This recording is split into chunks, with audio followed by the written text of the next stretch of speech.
100% fee రాయితీతో AI నేర్చుకోవాలనుకుంటున్నారా? Attend quality third gen AI test 2025.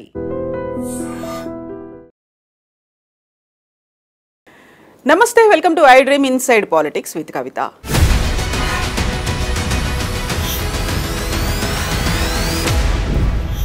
కేంద్ర ఆర్థిక శాఖ మంత్రి నిర్మలా సీతారామన్ 8వ బడ్జెట్ ప్రవేశపెట్టారు. అందులో మధ్యతరగతి వారికి భారీ ఊరట లభించింది. ఎట్ ద సేమ్ టైం 12 లక్షల ఆదాయం లోపు ఉన్న వారికి కూడా ట్యాక్స్ ఎగ్జెంప్షన్ అనేది ఉంది. పేదవారి గురించి కూడా ఆలోచించినట్టున్నారు. అందులో విమాన ప్రయాణానికి సంబంధించి ప్రత్యేక ఏర్పాట్లు చేస్తున్నట్టుగా అనౌన్స్ చేశారు. అయితే పర్టికులర్గా రాష్ట్రాల వారీగా చూస్తే బీహార్కి తప్ప మిగతా అన్ని రాష్ట్రాలకు అన్యాయం జరిగిందనేటువంటి విపక్షాల ఆరోపణల మాట ఏంటి? పర్టికులర్గా తెలంగాణకి సంబంధించి అనౌన్స్మెంట్స్ ఏమున్నాయి? మనతో పాటుగా ఉన్నారు బీజేపీ సీనియర్ లీడర్ మాజీ ఎమ్మెల్సీ రామచంద్రరావు గారు. సార్ నమస్తే, ఎలా ఉన్నారు మీరు? నమస్తే. సో బడ్జెట్ అనేది చూస్తే ఒక 50% పర్లేదు హ్యాపీగానే ఉన్నట్టు అనిపిస్తుంది. మిగతా 50% చూస్తే ఎందుకని ఇన్ని రకాల డౌట్లు వినిపిస్తున్నాయి, ఆరోపణలు ఉన్నాయి, విమర్శలు ఉన్నాయి, మీరు పట్టించుకోరనేది ఉన్నాయి. At the same time elections ఉన్న రాష్ట్రాలకి మాత్రమే ఒక భారీ పరిశ్రమలో లేకుంటే ఏర్పాట్లో బడ్జెట్ ఉంటుంది అనే ఒక ఆనవాయితీ ఈసారి కూడా కంటిన్యూ అయినట్టుంది. దీంట్లో ఫస్ట్ క్లారిటీ ఏముండాలంటే, ఒక బడ్జెట్ రాష్ట్రమైనా దేశమైనా బడ్జెట్ పెట్టినప్పుడు స్టేట్కి ఇంత అని ఉండదు. ఇప్పుడు ఫర్ ఎగ్జాంపుల్ మా తెలంగాణకి ఏమీ లేదని కొంతమంది అంటారు, మా ఆంధ్రాకి ఏమీ లేదు కొంతమంది అంటారు, మా ఇది అట్లా ఉండదు. ఇప్పుడు ఫస్ట్ ఇప్పుడు 10,000 crores for example agriculture sector పెట్టినాం అంటున్నాం. అగ్రికల్చర్ సెక్టర్ ఎక్కడ పెడుతున్నాం? అన్ని రాష్ట్రాలు డివైడ్ చేస్తాం మనం. మీరు ఇంతకుముందు విమానాలు అని చెప్పారు, all passengers will benefit, all states will benefit. తర్వాత మీరు ఇన్కమ్ ట్యాక్స్ అన్నారు, all salary class everywhere will benefit. Roads and transport అన్నారు, అన్నీ మొత్తం డెవలప్మెంట్. ఇప్పుడు మన రాష్ట్రానికి 12 జాతీయ రహదారులు రావడము ఇవన్నీ కూడా ఉన్నాయి, ఇంకా నడుస్తూనే ఉన్నాయి. అవేం మాట్లాడరు. నేనేమంటున్నా అంటే, బడ్జెట్ ఎప్పుడు కూడా సెంట్రల్ బడ్జెట్ని ఒక స్టేట్గా దాన్ని తీసుకొని ఎప్పుడు చూడకూడదు. ఓవరాల్గా దాని ఇంపాక్ట్ ఉంటుంది. రెండో విషయం వచ్చే వరకు ఈ బడ్జెట్ అనేది ఏంది ఫస్ట్ అనేది మనం అర్థం చేసుకోవాలి. ఈ బడ్జెట్ అనేది నేషనల్లో మనం ఏ సెక్టార్లో ఎక్కడెక్కడ పెట్టాలి ఏంది. కొన్ని సెక్టార్స్ కంకరెంట్లు ఉంటాయి, కొన్ని సెక్టార్స్ స్టేట్లో ఉంటాయి, కొన్ని సెంట్రల్లో ఉంటాయి. ఇవన్నీ కూడా దృష్టిలో పెట్టుకుని దాని ఎక్స్పెండిచర్స్ పెడతారు. రెవెన్యూ ఎంత వస్తుంది, దాని మీద ఎక్స్పెండిచర్ ఎంత అవుతుంది, ఇవన్నీ ఉంటాయి. ఈ బేసిస్ మీద ఏమవుతుందంటే, కొన్ని మీరు అన్నారు ఇంతకుముందు ఎలక్షన్స్ పోయే రాష్ట్రాలని చెప్పి, ఎలక్షన్స్ పోయే రాష్ట్రాలు కాదు, కొన్ని రాష్ట్రాలకు కొన్ని పరిస్థితులు సపరేట్గా ఉంటాయి. ఫర్ ఎగ్జాంపుల్ ఇంతకుముందు లాస్ట్ టైము తెలంగాణకు మనం రైల్వే లైన్లు ఇచ్చినాం, రైల్వే ప్లాట్ఫామ్స్ కొన్ని ఇచ్చినాం, రైల్వే కన్వర్జన్స్ కూడా మనం తెలంగాణకు సపరేట్గా ఇచ్చినాం. సపరేట్గా తెలంగాణలో బడ్జెట్ ఉన్నది. ఇప్పుడు నేను ఏమంటున్నా అంటే, ఇప్పుడు మీరు అన్నది బీహార్ ఒక మాట అన్నారు, ఎలక్షన్స్ పోయే రాష్ట్రం అని చెప్తున్నారు కాబట్టి నేను అందుకని చెప్తున్నాను. బీహార్కు ఇచ్చింది మూడే. ఒకటి ఏంటంటే పాట్నా ఎయిర్పోర్ట్ని గ్రీన్ ఎయిర్పోర్ట్కి, గ్రీన్ ఫీల్డ్ ఎయిర్పోర్ట్ చేస్తున్నారు. మన హైదరాబాద్ గ్రీన్ ఫీల్డ్ ఎయిర్పోర్ట్ 12 సంవత్సరాలు అయిపోయింది. గ్రీన్ ఫీల్డ్ ఎయిర్పోర్ట్ అనేది that was the promise made during the elections last. అది గ్రీన్ ఫీల్డ్ అయిన పెద్ద వాళ్ళకి అది వాళ్ళకు ఏదో వాళ్ళ రాష్ట్రానికి వచ్చినట్టు కాదు కదా. గ్రీన్ ఫీల్డ్ ఎయిర్పోర్ట్ని గ్రీన్ ఫీల్డ్ ఎయిర్పోర్ట్ని లెస్ కాంక్రీట్ మెటీరియల్, దాన్ని ఎక్కువ ఎన్విరాన్మెంటల్ ఫ్రెండ్లీ ఎయిర్పోర్ట్కి తయారు చేసేటంటే గ్రీన్ ఫీల్డ్ అంటాం. రెండోది కోసీ రివర్ ఒకటి ఉంది. మన ఎవ్రీ ఇయర్ కోసీ రివర్ మీద అది పొంగి బీహార్లో చాలా ప్రాంతాలు మునిగిపోతున్నాయి. అది నేపాల్ నుంచి వచ్చేటటువంటి ఒక ఇది. నేపాల్ వాళ్ళు అక్కడ అడ్డుగడ్డ కొంత కడుతున్నారు. వాళ్ళు అడ్డుగడ్డ కట్టినటువంటి సందర్భంగా ఏమవుతుందంటే, ఆ కోసీ నదిలో ఉన్నటువంటి మిగిలిన నీళ్ళు మన దగ్గర వచ్చినప్పుడు మనం ఇక్కడ ఆనకట్ట కట్టకపోతే బీహార్, ఉత్తరప్రదేశ్ ఆ బార్డర్స్లో ఉన్న చాలా ప్రాంతాలు మునిగిపోయేటటువంటి ప్రమాదం మనం చూస్తున్నాం ఎవ్రీ ఇయర్. సో ఇప్పుడు నేపాల్ అక్కడ స్టార్ట్ చేసింది, నిర్మలా సీతారామన్ చదివారు, బికాజ్ నేపాల్ దాని సందర్భం తీసుకొని కోసీ మీద కూడా ఒక ఇరిగేషన్ ప్రాజెక్ట్ కట్టేటువంటి ప్రయత్నం, సీ దట్ ఈ ఫ్లడ్ వాటర్ని మనం పబ్లిక్లో పోకుండా, ఫీల్డ్స్లో పోకుండా. దీని తర్వాత ఏంటంటే 50.7,000 hectares అక్కడ కొత్తగా ఇరిగేషన్ కోసం కూడా ఇరిగేబిలిటీ అవుతున్నట్టు. ఇది మనం సెకండ్ పాయింట్. థర్డ్ పాయింట్, దీనికన్నా ఎక్కువ మనం అక్కడ ఇవన్నీ ఇవ్వగానే అదేదో వాళ్ళ ఎలక్షన్స్ కోసం ఇచ్చినట్టు కాదు అది. మూడోది ఆలోచించాలి ఏంటంటే, ఈసారి బడ్జెట్ అనేది ఫస్ట్ టైం ఇంతకుముందు మోదీ గారు చెప్పారు, ప్రభుత్వానికి డబ్బులు ఎట్లా వస్తాయి, రాబడి ఎట్లా వస్తుందని ఆలోచిస్తారు. బడ్జెట్లో ఎంత రెవెన్యూ ఉంటుంది, ఎంత క్యాపిటల్ ఎక్స్పెండిచరు, ఎంత ఉంటాయి, ఎంత రెవెన్యూ అని చూడలే. పబ్లిక్ రెవెన్యూ ఎట్లా పెరగాలని చూసింది ఈ బడ్జెట్. ఎందుకు చెప్తా అంటే స్టార్టప్ ఇండియా నేను డబుల్ చేసినాం, స్టాండప్ ఇండియా డబుల్ చేసినాం, మన ముద్రా లోన్ డబుల్ చేసినాం. అంటే ప్రజలకు అవకాశాలు, ఉపాధి అవకాశాలు ఎక్కువ కలిగించేటువంటి ప్రయత్నం మనం చేసినాం. తద్వారా ఏంటంటే ఎక్కువ జీతాలు, ఎక్కువ ఉద్యోగాలు వచ్చేటటువంటి ఒక ప్రయత్నం ఒకటి. రెండోది శాలరీడ్ క్లాస్కు మనం 12 లక్షలు దాదాపు 12.75 ఎగ్జామ్స్ ఇచ్చినాం. దీంతో శాలరీడ్ క్లాస్ కూడా కొంత ఆదాయం మిగులుతున్నారు, వాళ్ళ జేబులు కూడా కొంత నింపుతున్నాం. ఎంఎస్ఎంఈ సంబంధించినటువంటి ఒక కొత్త పాలసీ తీసుకోవచ్చు. ఎంఎస్ఎంఈ కూడా ఎక్స్పోర్ట్స్లో భాగం, వాళ్ళకు ఉన్నటువంటి ఎక్స్పెండిచర్స్ దాన్ని బడ్జెట్ పెంచడము, వాళ్ళకు ఉన్నట్టు చాలా రాయితీలు కూడా ఇవ్వడం జరిగింది ఈ బడ్జెట్. తద్వారా ఏంటంటే మీడియం ఇండస్ట్రీస్ కూడా, మీడియం అండ్ స్మాల్ ఇండస్ట్రీస్ కూడా వాళ్ళు డెవలప్ అయ్యేటటువంటి అవకాశాలు ఎక్కువ, వాళ్ళకున్న కష్టాలు నష్టాలు కూడా దీంట్లో అడ్రస్ చేసినట్టు విషయం ఒకటి. మూడోది ఎడ్యుకేషన్, హెల్త్, మెడికల్ సెక్టర్ మీద కూడా దాదాపు 36 మెడిసిన్స్ మీద ఈరోజు ట్యాక్స్లు తీసేసారు. అంటే క్యాన్సర్ కానీ ఇటువంటి కానీ ఈ వ్యాధి బెనిఫిట్ అయ్యేది ఎవరికి, పేషెంట్కి అవుతుంది. సరే, అంటే ఒక మిడిల్ క్లాస్ ఫ్యామిలీస్ ఓకే. తర్వాత అగ్రికల్చర్ సెక్టర్, ప్రతి ఒక్క అగ్రికల్చర్ సెక్టర్ 100 డిస్ట్రిక్ట్స్ని ఐడెంటిఫై చేసి, యాస్పిరేషన్ డిస్ట్రిక్ట్ని ఐడెంటిఫై చేసి అక్కడ కూడా అగ్రికల్చర్ ఒక పంపింగ్ చేసి, అక్కడ ఫండ్స్ పంపింగ్ చేసి ఆడ మనం దాని ప్రొడక్షన్ పెంచేటట్టు దానికి బడ్జెట్ కూడా పెంచి రకరకాలైనటువంటి ఒక రైతులకు ఇవ్వడం జరిగింది. సో ఇవన్నీ మీద ఒకసారి చూస్తే ఇదే ఒక ఓరియంటెడ్, అంటే development oriented budget. Viksit Bharat ఏదైనా డెవలప్డ్ ఇండియా అనేది అనుకున్నామో, ఆ డెవలప్డ్ ఇండియా సంబంధించినటువంటి ఫస్ట్ టైం ఈ బడ్జెట్ ఎవ్వరు కూడా దీనికి క్రిటిసైజ్ చేస్తారు. రాజకీయంగా అది ఇన్ఫ్లేషన్ అయితే అదైతే అనొచ్చు, ఏదో అనొచ్చు, కానీ ఇది మొత్తం కూడా development oriented budget, middle class oriented budget, farmer oriented budget and poor class oriented budget. ఇది మొత్తం బ్యాలెన్స్డ్ బడ్జెట్గా నేను దీన్ని పేర్కొంటున్నాను. అయితే ఇప్పుడు మనం విపక్షాల మాటలు కూడా చూసినట్టయితే ఇప్పుడు అన్ని రాష్ట్రాలు సమానంగా చూడాలి. ఎందుకంటే ప్రత్యేక పరిస్థితులు కొన్ని రాష్ట్రాలకు ఉంటాయి. మీరు చెప్పినట్టుగా ఇప్పుడు వ్యవసాయంకి రైతులకి ఇచ్చారు అంటే అందరికీ కదా, లేకుంటే 12 లక్షలు అనేది దేశంలో అందరికీ కదా, పేదలు అంటే అందరూ ఉంటారు కదా అనుకున్నప్పటికీ కొన్ని ప్రత్యేక పరిస్థితులు ఉంటాయి, కొన్ని డిమాండ్లు ఉంటాయి, కొన్ని అభ్యర్థనలు ఉంటాయి. తెలంగాణ రాష్ట్రానికి సంబంధించి చూస్తే ఐఐఎం కావాలన్నారు, IIIT కావాలంటున్నారు, మాకు కూడా ఒక సైనిక్ స్కూల్ అనేది ఇక్కడ ఉండాలి, ప్రతి చోట ఉంది, మా దగ్గర లేరు, మీరు ఏర్పాటు చేయండి అని ఇలాంటి డిమాండ్లు అనేవి కొన్ని ఏళ్ల తరబడి పెండింగ్లో ఉన్నాయి. ఈసారి వాటికి కూడా మోక్షం లభించలేదు అనే మాట. నేను ఒకటే మాట అంటాను, టీఆర్ఎస్ పార్టీ వాళ్ళు గతంలో మాకు అది ఇవ్వాలి ఇది లేనన్నారు, వాళ్ళు ఏది అప్లికేషన్ పెట్టుకోలేదు. అది కూడా చెప్తాం. IITR అన్నారు, అది కూడా పెట్టుకోలేదు వీళ్ళు అన్నీ. ఎందుకంటే అప్పటికే ఆ స్కీమ్ రద్దయింది, వీళ్ళు బయట చెప్పుకుంటున్నాం. ITIR తర్వాత ఈ ప్రాజెక్టులు ఇప్పుడు నేను అడుగుతున్నాను, వీళ్ళు ఢిల్లీ పోతున్నారు ముఖ్యమంత్రి గారు, వాళ్ళు మాకు ఇవి కావాలి అవి కావాలంటే దాంట్లో ఏది రాలేదని చెప్పండి. ఇప్పుడు వాళ్ళు రహదారులు మాకు కావాలని చెప్పి వెళ్ళారు, రహదారులు ఇచ్చినాం కదా. ఈ మన రహదారుల కంటిన్యూ మీరు అంటే కనెక్టివిటీ అనేది అన్ని రాష్ట్రాలతో మీరు అదే అడిగింది కదా, మీరు దాని అదనంగా ఏం అడిగింది చెప్పండి. మీరు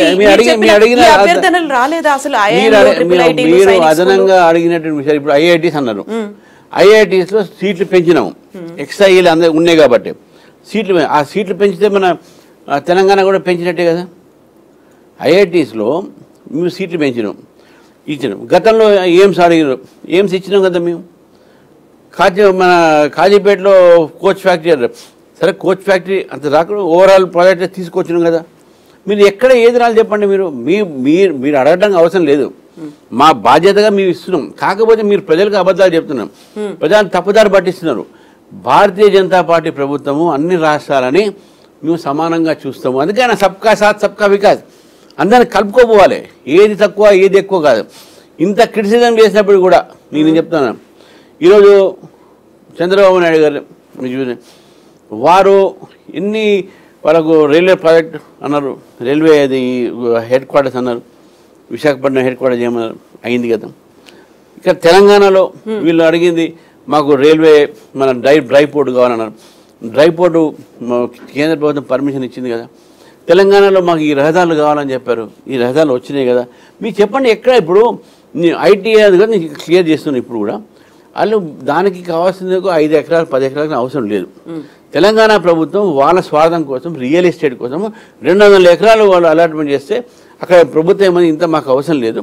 ఐటీఐ సింగిల్ అది ఒక సంబంధించిన చిన్న ప్రాజెక్టు, దాంట్లో మీకు ఆ డెవలప్మెంట్ కోసము ఇంత ల్యాండ్ అవసరం లేదు, this will develop the real estate not ITR అని చెప్పేసి అన్నారు. వీళ్ళు అప్లికేషన్ పెట్టుకోలేదు. By that time scheme was abolish, ఆ స్కీమ్ లేదు. ఇప్పుడు ట్రిపుల్ ఐటీలకు సంబంధించి కూడా ఐఐఎం, ట్రిపుల్ ఐటీలు, సైనిక స్కూళ్ళు ఇవి అడుగుతున్నాము అనే మాట. ఇప్పుడు 1 నేషన్ 1 ఎలక్షన్ అంటున్నారు, దేశమంతా ఒకటే అంటున్నారు. బట్ ఈ బడ్జెట్ కేటాయింపులకు సంబంధించి వివక్ష కనిపిస్తోంది, అన్ని రాష్ట్రాలని సమానంగా చూడట్లేదు అనే మాట కాంగ్రెస్ కూడా అదే అంటోంది, బీఆర్ఎస్ అదే అంటోంది అంటారు. ఎందుకంటే రాజకీయంగా అంటాం, రేపు ఈ బెనిఫిట్స్ మన తెలంగాణకు రాలేదు అని చెప్పండి. ఎందుకు రాదని నేను చెప్తున్నాను. ఒక బీజేపీ కార్యకర్తగా, ఒక ఇంపార్టెంట్ రెస్పాన్సిబుల్ పర్సన్గా నేను చెప్తున్నాను. రేపటి రోజు నుంచి ఈ బడ్జెట్ ఒక ఇంపాక్ట్ తెలంగాణ మీద ఎందుకు పడదు అని చెప్పి నేను అడుగుతున్నాను. పడుతుంది, డెఫినెట్ పడుతుంది. నేను ఎందుకు పడదు? మీకు ఇంతకుముందు చెప్పినట్టు కొంచెం చెప్పాను. స్కూల్స్ కానీ, కాలేజ్ కానీ, ఎడ్యుకేషన్ 1,30,000 కోట్లు కేటాయించారు. ఇక్కడ డిఫెన్స్ ఇండస్ట్రీస్ పెంచుతున్నాం. హైదరాబాద్లో మీకు తెలుసు తెలియదు, ఇక్కడ మొబైల్ మ్యానుఫ్యాక్చరింగ్ యూనిట్స్ ఉన్నాయి. ఎవరు తెలుసు చెప్పండి? దాదాపు 10-12 మొబైల్ ఫ్యాక్టరీస్ ఈరోజు మన హైదరాబాద్లో ఉన్నాయి. And they are manufacturing mobile units. అవన్నీ రాష్ట్ర ప్రభుత్వం మేమే తెచ్చుకున్న ప్రాజెక్ట్స్ అని చెప్తోంది. వాళ్ళని తెచ్చుకుంటే మీ ఇచ్చింది కదా, మీ ఇస్తేనే కదా వచ్చింది. ఇవన్నీ కూడా టాటా ఫ్యూసేజ్ ఇవన్నీ కూడా వాళ్ళ టైంలో వాళ్ళనే అంటున్నా. వీళ్ళు వచ్చి 1 year అయింది కదా, నేను వాళ్ళని అంటున్నా. ఏం ఇయ్యలే అంటున్నారు. ఎందుకు ఇవ్వలేదు? మీకు 12 జాతీయ రహదారులు ఇచ్చినాం, మీకు ఫ్యాక్టరీలు ఇచ్చినాం, మీకు డిఫెన్స్ బేస్డ్ ఇండస్ట్రీస్ ఇచ్చినాం, మీకు రకరకాలైనటువంటి ఒక రోడ్ ప్రాజెక్ట్స్ ఇచ్చినాం. ప్రసాద్ అనేటటువంటి ఒక సర్క్యూట్ మీకు టూరిజం, పిలిగ్రిమేజ్ టూరిజం మీకు పెంచడానికి ఆ సర్క్యూట్ మీకు తీసుకొచ్చినాం. మీకు కావాల్సినటువంటి ఒక టూరిజం డిపార్ట్మెంట్లో రామప్ప వరల్డ్ హెరిటేజ్ సెంటర్ ఇచ్చినాం. 1000 గుడ్ల స్తంభాలకు మేము వరల్డ్ హెరిటేజ్ ఇచ్చినాం. మీరు మాకు ఏమీ అన్ని సెక్టార్స్లో మీరు చూడండి. మీకు ఇచ్చినటువంటి రామగుండంలో మీరు డెవలప్ చేసినటువంటి ఒక ఫర్టిలైజర్ ప్లాంట్ అయితే ఏంది, మీకు దామంచర్లలో మీరు పెట్టినటువంటి ఒక థర్మల్ హైడ్రల్ ప్రాజెక్టుకు ఎన్విరాన్మెంటల్ క్లియరెన్స్ అంటే చెప్పండి. మీరు ప్రతి దానికి మీకు క్లియరెన్స్ ఇచ్చుకుంటే వస్తున్నాం కదా. బడ్జెటరీ అలొకేషన్స్ మీరు చేసుకుంటున్నారు, కానీ దానికి కావాల్సినటువంటి ఒక సపోర్టింగ్ బడ్జెట్ కూడా మేమే ఇస్తున్నాం కదా. మెట్రో రైల్ అయితే ఏంది, రేపు హైదరాబాద్కి మెట్రో రైల్లో సెంట్రల్ కాంట్రిబ్యూషన్ లేకుండా అవుతుంది వీళ్ళకు, మొత్తం మేమే ఇచ్చేది అక్కడ దాంట్లో. సో కాబట్టి ఇవన్నీ కూడా ఏంటంటే పొలిటికల్ క్రిటిసిజం. ఏ బడ్జెట్లో కూడా ఈ స్టేట్కి ఇంత, ఈ స్టేట్కి ఇంత, ఈ స్టేట్కి ఉండదు. ఏదైనా స్పెసిఫిక్గా ఏదైనా ఉంటే ఈ యొక్క స్టేట్లో ఈ ప్రాజెక్ట్ వస్తుంది అని చెప్పొచ్చు, అంతేగాని ఎగ్జాక్ట్లీ అక్కడ ఉన్నటువంటి పరిస్థితులు ఏవైతే సౌకర్యాలు లేవో, వసతుల కల్పన ఉంటుందో, కావాల్సిన పెట్టుబడులు అనేవి అక్కడ రావాలి అంటే కేంద్ర బడ్జెట్ అనేది ఉండాలి. డ్రై పోర్ట్ మనకు సముద్రం లేదు కాదు, మనం డ్రై పోర్ట్ అడిగినాము, డ్రై పోర్ట్ ఇచ్చినాము. వీళ్ళు అలాట్ చేయాలి, ప్లేస్ ఈ ప్లేస్లో ఉండాలి. అప్పుడే ఆ డ్రై పోర్ట్ అనేది అది మనకు మన నదుల దగ్గరకు వస్తే, నదుల దగ్గర నుంచి దాంట్లో నుంచి అవి ట్రాన్స్పోర్ట్ అయ్యి సముద్రంలో పోతే ట్రాన్స్పోర్ట్ కాస్ట్ తగ్గుతుంది. ఎక్స్పోర్ట్ కూడా ఇక్కడ నుంచి డైరెక్ట్గా చేసుకోవచ్చు. మనం బయట ట్రాన్స్పోర్టేషన్ తగ్గిపోతుంది, దాని కాస్ట్ తగ్గుతుంది అనేది డ్రై పోర్ట్స్ క్రియేట్ చేశాం. మొన్న తెలంగాణ ప్రభుత్వం కూడా మాకు డ్రై పోర్ట్స్ కావాలని చెప్పేసాం. డ్రై పోర్ట్స్ మీరు రెడీ టు గివ్, మీరు అలాట్మెంట్ అడగండి, ఇచ్చారు ఆల్రెడీ. వాళ్ళు చెప్పాలి కదా, 2-3 ప్లేస్ వాళ్ళు ఐడెంటిఫై చేశారు డ్రై పోర్ట్స్కు. అవన్నీ నేనేమంటుండే పబ్లిక్ వీళ్ళు చెప్పట్లేదు. ఫస్ట్ క్లారిఫై చేసుకోండి. సపోజ్ స్టేట్ బడ్జెట్ పబ్లిక్ అంటే వాళ్ళు చెప్పుకోవాలా, మీరు చెప్పాల్సినటువంటి అవసరం మేము కూడా చెప్తున్నాము వాళ్ళకు కూడా. అందుకే మీరు అడిగారు కానీ క్లారిఫై చేస్తున్నాను. ఇప్పుడు స్టేట్ బడ్జెట్ పెడతారండి. స్టేట్ బడ్జెట్ని నేను అడుగుతున్నాను, మీరు హైదరాబాద్కి ఏమి ఇస్తున్నారు చెప్పండి. హైదరాబాద్ నుంచి మీ రెవెన్యూ మొత్తం, కానీ హైదరాబాద్కి మీరు ఎంత ఇచ్చారు? లాస్ట్ టైం 3,500 కోట్లు ఇచ్చారు. మన వీళ్ళ బడ్జెట్లోనే, ఇంట్రీమ్ బడ్జెట్లో 3,500 కోట్లు. గత ప్రభుత్వం ఏం చేసింది? 5,000 కోట్లు ఎక్స్ట్రా చేస్తాను. ఎక్కడ ఇచ్చారు? నేనేమంటున్నా, మీరు ఏ జిల్లాకి ఏమి ఇచ్చారు? Tier 2లో ఎన్ని చేశారు? ఇంకా హైదరాబాద్ తప్ప మీరు డెవలప్మెంట్ ఎక్కడ చేస్తున్నారు? ఈ షోమి మొత్తం హైదరాబాద్ సెంట్రిక్ అవుతుందా? రింగ్ రోడ్లో హైదరాబాద్కి పెడుతున్నారా? రీజనల్ రింగ్ రోడ్ హైదరాబాద్ పెడుతున్నారా? మీరు ఏ పెట్టినా హైదరాబాద్ అంటారు. కరీంనగర్ డెవలప్ కావద్దా? వరంగల్ డెవలప్ కావద్దా? మీకు నల్గొండ డెవలప్ కావద్దా? మహబూబ్నగర్ డెవలప్ కావద్దా? ఆదిలాబాద్ డెవలప్ కావద్దా? వీళ్ళ కోసం మీరు ఏం చేస్తున్నారు? ప్రజలు అడుగుతారు, డెఫినెట్గా స్టేట్ గవర్నమెంట్ అడుగుతారు. స్టేట్ గవర్నమెంట్ అప్పుడు ఇదే ఆన్సర్ ఇస్తుంది. మేము మొత్తం డెవలప్మెంట్ అంతా కూడా స్టేట్ వైజ్ చేస్తాం కదా, మేము డిస్ట్రిక్ట్ ఒక బడ్జెట్ వేయం కదా అంటారు వాళ్ళు. నేను అదే అంటున్నాను, వాళ్ళు చెప్పండి డిస్ట్రిక్ట్ వైజ్ బడ్జెట్ పెడతారా, అలాట్మెంట్ చేస్తారా చెప్పండి, నీ కూడా మోదీ గారి దగ్గర కూర్చొని మాకు కూడా స్టేట్ వైజ్ ఇవ్వండి సార్ అని చెప్తాను. ఇప్పుడు గతంలో ఎన్నడూ లేనంతగా బీజేపీకి ఈసారి 8 ఎంపీలు వచ్చాయి తెలంగాణ నుంచి. 8+8 = 0 అయిపోయింది. ఎందుకంటే బడ్జెట్ల కేటాయింపులు కూడా 0 అయ్యాయి. కాబట్టే రాష్ట్రాల నుంచి స్థానిక పార్టీల ప్రాతినిధ్యం అనేది ఉండాలి. రీజనల్ పార్టీల ప్రాతినిధ్యం ఉంటేనే పోరాటం చేయగలుగుతారు. ఇప్పుడు ఈ 8 మంది కాంగ్రెస్ ఎంపీలు కావచ్చు, 8 మంది బీజేపీ ఎంపీలు కావచ్చు, అసలు పోరాటం చెయ్యరు అనే మాట బీఆర్ఎస్ చాలా గట్టిగా చెప్తోంది. అది మరి బీఆర్ఎస్ అందుకే 0 అయింది. 8+8 = 16, బీఆర్ఎస్ 0 అంతే కదా. తెలంగాణ కోసం పోరాటం లేదు. ఏమంటున్నా, ఇంగ్లీష్ లో సామెత ఉన్నది, you can fool some people sometimes, but you can't fool all the people all the time. ఇంకా ఇది బంద్ చేయండి. మాకు బీజేపీ ఏమీ లేదు, కేంద్ర ప్రభుత్వం ఏమీ లేదు, 8 మంది ఎంపీలు ఏం చేయట్లేదు బ్రో. మా ఎమ్మెల్యేలు మా ఎంపీలు మాకు వాళ్ళకు ఉన్నటువంటి రైట్స్ అవుతున్నాయో డెఫినెట్గా దాని గురించి పోరాటం చేస్తున్నారు. మా అరవింద్ గారు పోరాటం చేసి పసుపు బోర్డు తీసుకొచ్చారు కదా, మామూలు మాటన.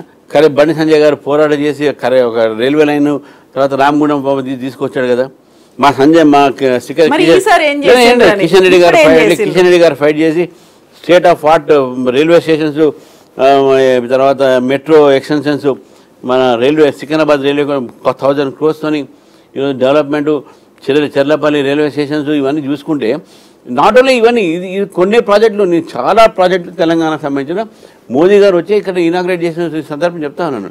నేనేమంటున్నా అంటే వీళ్ళు బడ్జెట్ అలొకేషన్ అనగానే మా రాష్ట్రానికి ఏం రాలేము అని చెప్పడం అనేది చాలా సులభం. ఇక్కడ ఉన్నటువంటి ఎంపీలు కూడా రిప్రజెంటేషన్ ఇవ్వాలి కదా, మాకు ఇవి అవసరం ఉన్నాయి అనేటువంటి వినతులు ఎవరంటున్నారంటే ఈసారి ఏం చేశారు బీజేపీ?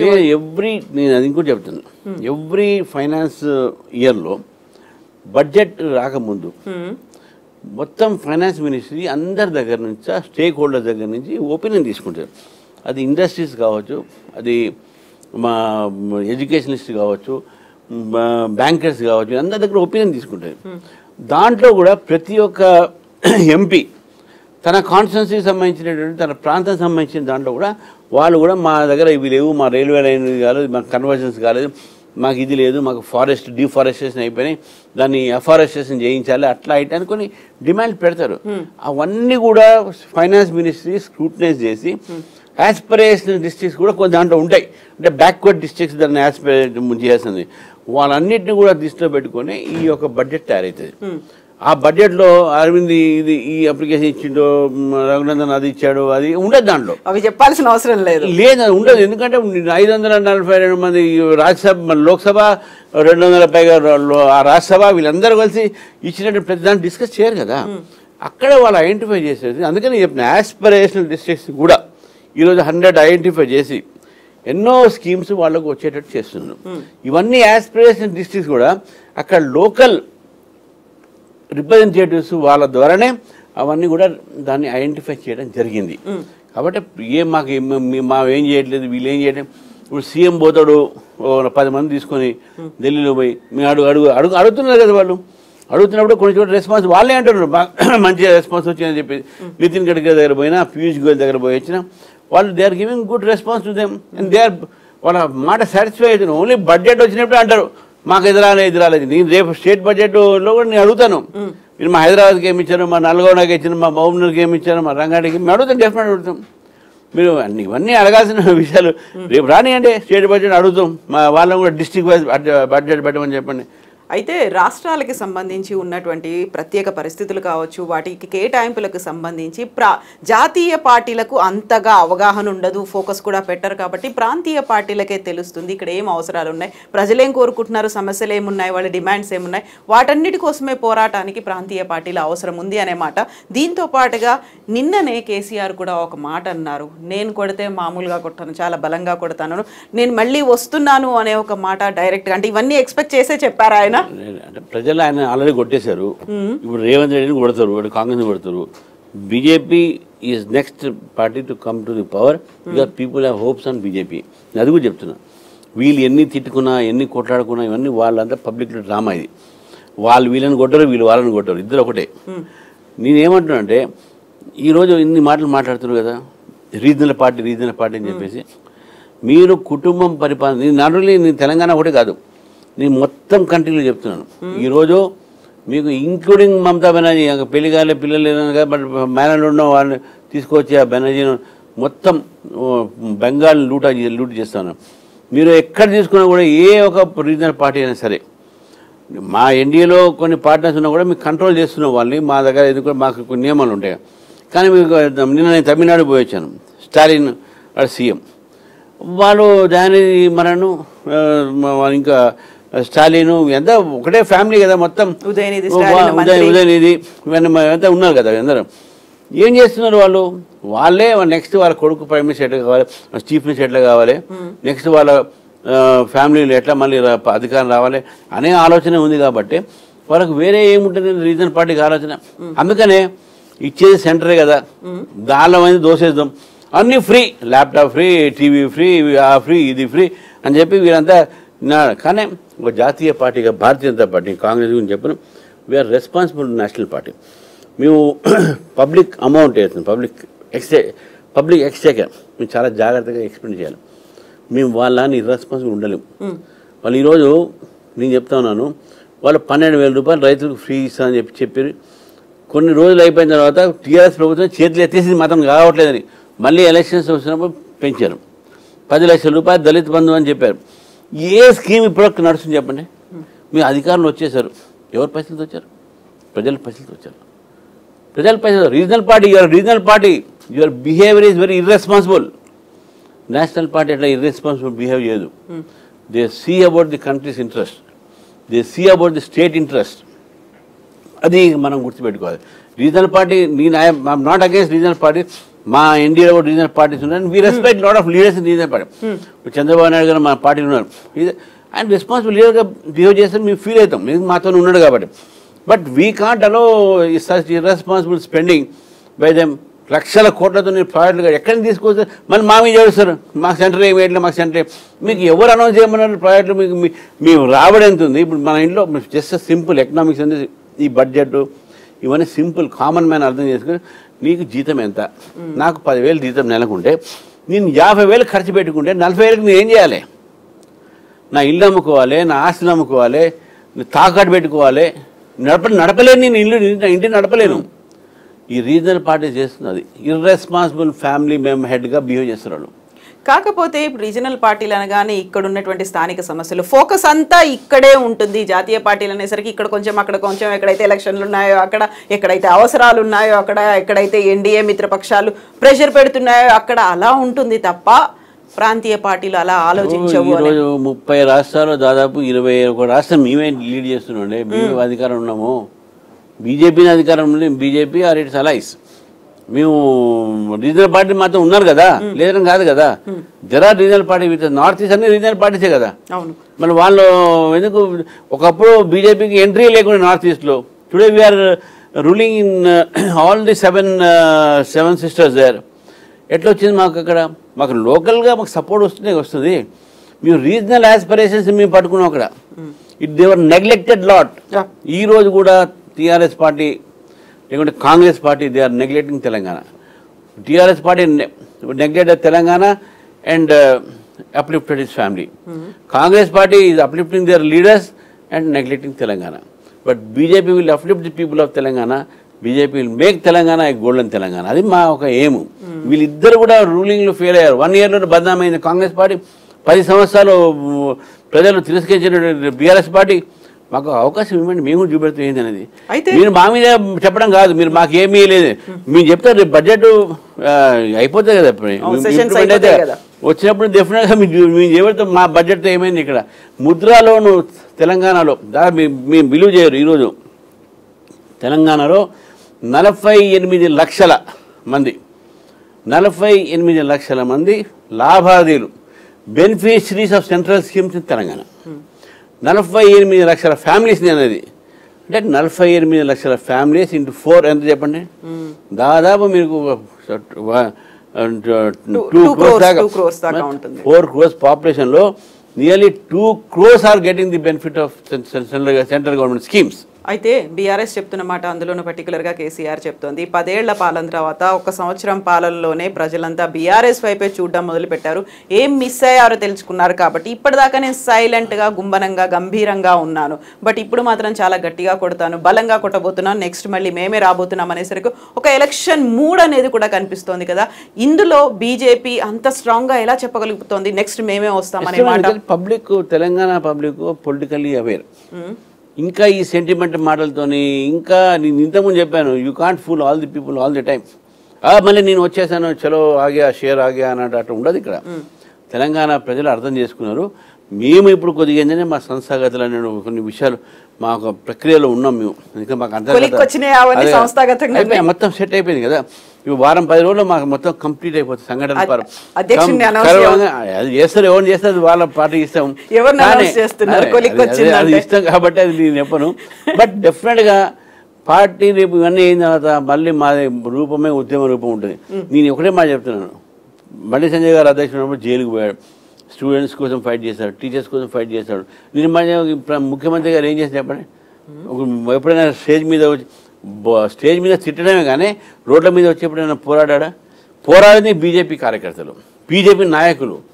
ఆ బీజేపీ నాయకులు పోరాటమే మీకు సిద్ధంగా ఉన్నాం. ఈ ప్రభుత్వం వ్యతిరేకంగా అట్నే పోరాడతాం.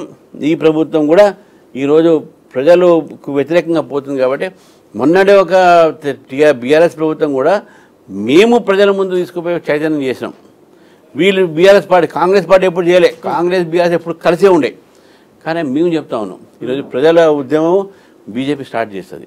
ప్రజలతో మమేకమై ఈ ప్రభుత్వం వ్యతిరేకంగా పోరాడతాం. నెక్స్ట్ బీజేపీ అవకాశం వస్తుంది, BJP will come to ruling, నాకు పూర్తి నమ్మకం ఉంది అది.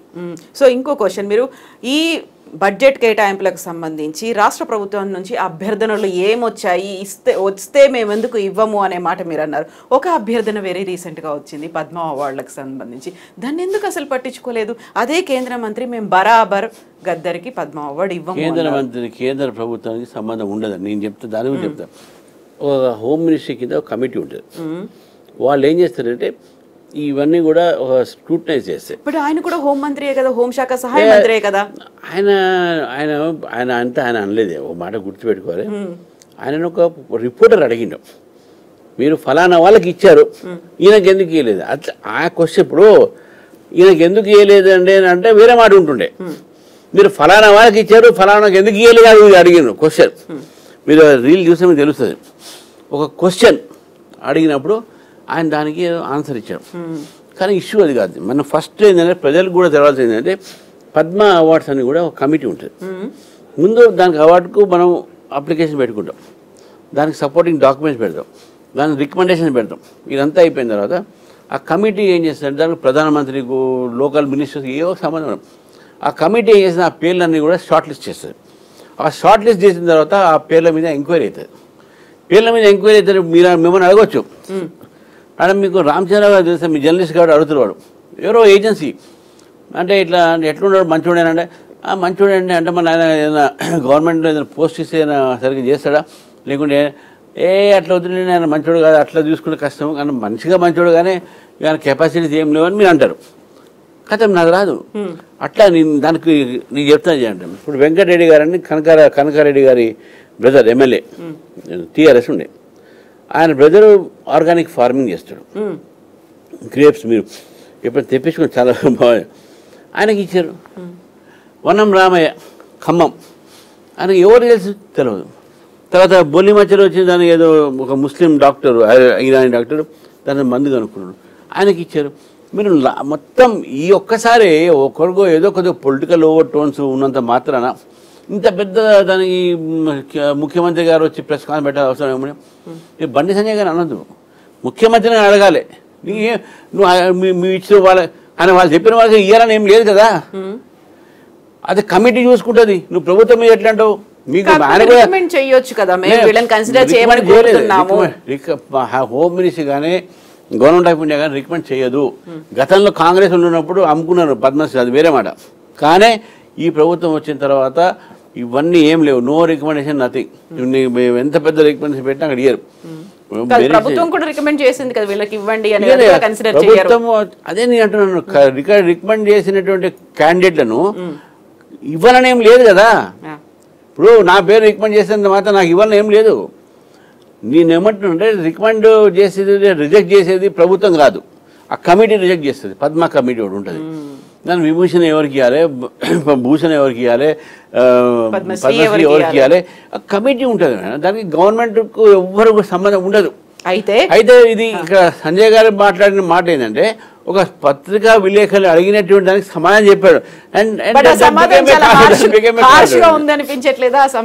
నేను దాని మీద కామెంట్ చేయదు, మా మినిస్టర్ కామెంట్ చేశాడు కాబట్టి. బట్ ఆయన ఎవరి మీద ఉద్దేశం చెప్పుకోలేదు. వి ఆల్ ఒక పొలిటికల్ పార్టీ అయినప్పుడు, ఒక పొలిటికల్గా ఒక సీఎం రియాక్ట్ అయినప్పుడు డెఫినెట్గా దానికి ధీటుగా రియాక్షన్ రావాలి కదా. మామూలుగా రియాక్షన్ కూడా వచ్చింది కదా, దానికి ఒక ఎక్స్టెన్షన్ వచ్చింది. మీరు బరాబర్ పద్మ అవార్డు ఇవ్వమంటే మీరు బీజేపీ ఆఫీస్ ఉన్నటువంటి నాంపల్లిలో గద్దర్ గల్లీ అని పెడతా, ఇంకప్పుడు అనివార్య పరిస్థితుల్లో ఆ పేరు చెప్పుకొని మీరే తిరగాల్సిన అవసరం వస్తుంది అనే మాట అన్నారు మళ్ళీ సీఎం. అందుకనే రెచ్చగొట్టాడు కదా, ఈ రెచ్చగొడితే ఏమవుతుంది, రెచ్చగొట్టే ఆన్సర్ వస్తుంది, మళ్ళీ వస్తుందా డెఫినెట్గా. మళ్ళీ మా సర్కిల్ కంటిన్యూ అవుతుంటుంది. ఇట్లా బండి సంజయ్ మళ్ళీ రెచ్చగొడితే ఆయన మళ్ళీ ఎట్లా మీకు మీరే బాధపడతారు కదా. ఎందుకు అనవసరంగా ఇటువంటివన్నీ ఎక్కడ అయిపోయింది అక్కడ ఆపుకోవాలి, దాన్ని ముందుకు తీసుకుపోయే ప్రయత్నం చేయొద్దు. అయిపోయింది. మీరు మీరు మీరు ఇచ్చినటువంటి ఒక ప్రెస్ కాన్ఫరెన్స్కు ఆయన ఒక జవాబు ఇచ్చాడు అంతే. అండ్ సంజయ్ ఆయన మనసులో ఏముండదు, ఆయన అడిగినందుకు చెప్పేశాడు అంతే. దాని తర్వాత ఎక్కడ కూడా ఆయన మనం మాట్లాడేవండి. కాకపోతే ఇప్పుడు మళ్ళీ మేము లెటర్ రాస్తాము కేంద్ర ప్రభుత్వానికి కన్సిడర్ చేయమని అనే ఒక మాట కూడా వచ్చింది. మళ్ళీ కన్సిడర్ చేస్తారా, రీకన్సిడర్ అనేది? నేనేమో కేంద్ర ప్రభుత్వం ఉండదు. ఓకే, పద్మ కమిటీకి రాయమని చెప్పండి, వాళ్ళు చూసి వాళ్ళు ఏం చేస్తారో ఏందో తర్వాత. కానీ అవన్నీ కూడా హోమ్ మినిస్ట్రీ కింద వస్తాయి అంతే. హోమ్ మినిస్ట్రీ కింద ఉంటుంది, కమిటీకి అటానమస్ ఉంటుంది. అటానమస్ ఉన్నప్పుడు ఏం చేయలేము. అది గద్దర్ గల్లీ అని పెట్టేశారనుకోండి, మీకు ఓకేనా? అట్లా గద్దర్ గల్లీ అంటే ఎందుకు పెడతారు, అక్కడ గద్దర్ ఏముంది అక్కడ పెడతారని మనం అడుగుతారు. ఏం సంబంధం పెడితే మెదక్కు పెట్టుకోండి లేకుంటే ఇప్పుడు పెడతారంటే ఎందుకు పెడతారు ఏంది అనేది దానికి కూడా అడుగుతారు కదా. నేను కాకుండా ఇంకో అడుగుతాం, ఇంకో అడుగుతాం. అరే ఈ పేరు ఏదా బాబు ఇక్కడ పెట్టిన ఏంటంటే సంబంధం ఏది, ఈ బీజేపీ ఆఫీస్ కదా, దీని దయాళ్ ఉపాధ్యాయ మార్క్ పెట్టాలి కదా దీన్ని అంటే అంటాం మేము. అంటే అప్పుడు పోరాటం అదే రెచ్చగొట్టడం అంటే అది ఉంటుంది. నాంపల్లిని దీన్ దయాళ్ నగర్ పెట్టాలి దీని పేరు అని చెప్తాం మేము. ప్రభుత్వం ఒప్పుకుంటుందా? అయితే మీరు కావాలనే ఇటు కాంగ్రెస్ ఇటు బీజేపీ రెండు ఇలాంటి ఒక అన్నెసెసరీ ఇష్యూని ఒక రేస్ చేస్తున్నారు, డైవర్షన్ పాలిటిక్స్ లో ముందుంటున్నారు ప్రజా సమస్యల గురించి. ఈ రెండు పార్టీలు పట్టించుకోవట్లేదని బీఆర్ఎస్ అంటుంది. బీఆర్ఎస్ఏ ప్రజా సమస్య పట్టించుకుంటుంది. వాళ్ళ సొంత వాటికి ఎట్లా కేసు నుంచి బయటపడాలి, లేకుంటే ఎట్లా మా ఫ్యామిలీని రక్షించుకోవాలి, ఎట్లా నేను దీంట్లో బయటపడాలన్న ఆలోచన వాళ్ళది ఉంది. కానీ మాది ఏం లేదు. వాళ్ళు ఏం మాట్లాడి చెప్పండి, మేమేం మాట్లాడుతున్నాం, వాళ్ళు ఏం మాట్లాడలేదు. వాళ్ళు ఇంకా డిఫెన్స్లో ఉన్నారు. మేము చేయలేదు, మా మీద తప్పుడు కేసు పెడుతున్నారు అని మాట్లాడుతున్నారు. కానీ ప్రజల కోసం చేసిన వాళ్ళు కూడా ఏం లేదు, వాళ్ళు ఏం చేయట్లేదు. ప్రజల కోసం చేసేది బీజేపీయే. మేము ఇంత చేస్తున్నా కూడా మీరు 6 గ్యారంటీలు పూర్తి చేయండి అని మొత్తం 6 గ్యారంటీలు 100 మోసాలని చెప్పేసి మొత్తం రాష్ట్రంలో మీటింగ్ పెట్టింది మేమే కదా. మేము అన్ని రైతుల గురించి ఈ ధారణాలు పెట్టింది, రైతుల గురించి మేము సమావేశాలు పెట్టింది మేమే కదా. మేము ఏ ఒక ఇష్యూస్ మీద కూడా మేము వెనక్కిపోలేదు. హైడ్రా మీద మాట్లాడింది మేమే కదా. తర్వాత మూసి మీద మేమే కదా. రాత్రిపూట అక్కడ పండుకొని బాహు ఇట్లా అన్నావు కదా, పండుకోలేరంటే పండుకున్నాం కదా. మూసి ఏ విధంగా మీరు రిటర్న్ వాళ్ళు కట్టి దాన్ని వాళ్ళ సేవ్ చేయొచ్చని మేమే కదా. సో కాబట్టి బీదల పక్షాన మేమే ఉన్నాం, ప్రజల పక్షాన మేమే ఉన్నాం. బీఆర్ఎస్ పార్టీ లేదు. బీఆర్ఎస్ పార్టీకు నైతిక అధికారం లేదు, కాంగ్రెస్ పార్టీకి నైతిక అధికారం లేదు. ఇప్పుడు బడ్జెట్కి సంబంధించి సరే విపక్షాలు కావచ్చు, రాష్ట్రాల మాటలు, ఇవన్నీ ప్రాంతీయ పార్టీల మాటలు ఎన్ని ఉన్నప్పటికీ కూడా బీజేపీ ఎంపీలు సాటిస్ఫై ఉన్నారా? ఇక్కడ ఉన్నటువంటి 8 మంది బీజేపీ ఎంపీలు మా గవర్నమెంట్ మా రాష్ట్రానికి రావాల్సినవి వచ్చినాయా లేవా లెక్కలు చూసుకుంటారు చెప్తారు కదా. ఇవాళే బడ్జెట్ వచ్చింది కదా, మనకి ఏమేమి బెనిఫిట్స్ వాళ్ళు రేపు వచ్చి చెప్తారు కదా. వాళ్ళ వాయిస్ నేను చెప్పలేను కదా. పార్లమెంట్ మెంబర్స్ ఉన్నారు, వాళ్ళు వచ్చి చెప్తారు మీరు సాటిస్ఫై అయినాం, ఈ కారణాలను సాటిస్ఫై అని వాళ్ళు చెప్తారు. వాళ్ళు డెఫినెట్గా తెలంగాణలో వచ్చి అక్కడ నుంచి మనకు తెలంగాణకి ఈ బెనిఫిట్ వస్తే దీనివల్లనే డెఫినెట్గా they are going to address the media. ఎన్ని మార్కులు వేస్తున్నారు ఈ బడ్జెట్కి మీరు? ఇది one of the best budget. మార్కులని ఎందుకంటే ఏ బడ్జెట్లో అయినా కొన్ని సెక్షన్స్ వదిలిపెడతారు, అందరికీ మీరు న్యాయం చేయలేరు కొన్ని. But one of the best budget of the recent years. Development oriented, pro middle class family. Every time middle class family use to feel మేము సీనియర్ సిటిజన్స్ దగ్గర నుంచి కింది దాకా అందరూ కూడా ఈరోజు education, defence, of course highest defence spending ఉన్నది. But defence spending indigenous. ఈసారి చూడండి, మనకు ఇంపోర్ట్ తగ్గిపోతాయి, డిఫెన్స్ ఎక్స్పోర్ట్స్ పెరుగుతున్నాయి. మన డిఫెన్స్ ఇండస్ట్రీ పెరిగినప్పుడు కూడా we're importing less, we're exporting more defence ఇండో. So that is going to be good. ఇది ఒకవైపు ఇండస్ట్రీస్, ఒకవైపు అగ్రికల్చరు, ఇంకోవైపు మిడిల్ క్లాసు, ఇంకోవైపు పూర్ పీపుల్. ఎందుకంటే ప్రధానమంత్రి ఆవాస్ యోజన కూడా వాళ్ళు డబుల్ చేశారు, అన్నీ డబుల్ అయినాయి. దాదాపు పోయినసారి కన్నా ఈసారి అలోకేషన్ ఆఫ్ ది ఫండ్స్ ఏతున్నాయో it's more than double for startup India, standup India, ఇవన్నీ కూడా. లాస్ట్ టైమే నియర్లీ ఒక 8 lakh ఉమెన్ ఎంటర్ప్రినర్స్ వాళ్ళు. ఈసారి నెక్స్ట్ 1 yearలో 16 లక్షలు అవుతారు వాళ్ళు, డబుల్ అవుతారు వాళ్ళు. అట్లా అని నేను ఏమంటే, so this is how you create employment, this is how you create wealth, and this how your GDP grows. Thank you so much Ramachandra Rao garu. మీరు చెప్పినట్టుగా సంస్థాగతంగా అన్ని అంశాలు కొలిక్కి వస్తే మళ్ళీ మనం ఒకసారి మాట్లాడుకుందాం. Thank you so much.